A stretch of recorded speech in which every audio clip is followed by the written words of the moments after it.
again, and today I'm excited to show you this skirt. So this skirt was originally part of a dress that I got from a costume garage sale for $1.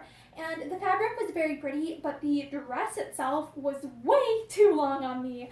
So I ended up cutting off the bottom part of it to turn into a skirt.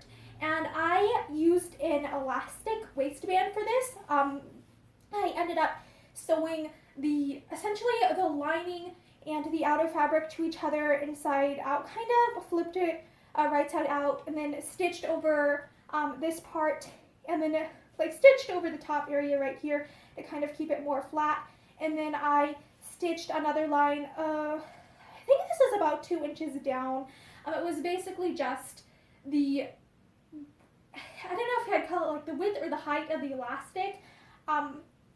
That way I'd have a channel for the elastic as well as enclosing any raw edges from where I cut the skirt fabric.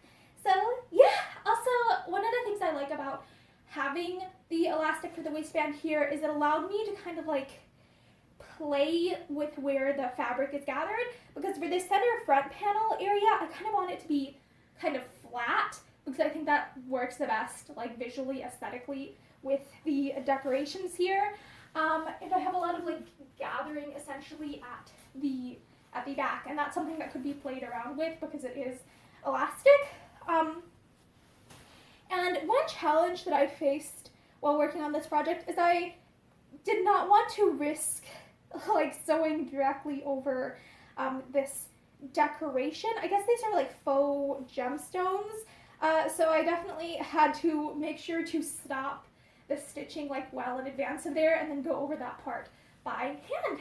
So yeah, I am actually quite happy with how this turned out. I really like the length on me because it's long but not tripping hazard long, and because it is elastic waistband, I think it could also potentially fit my sister, so she could borrow it if she wants.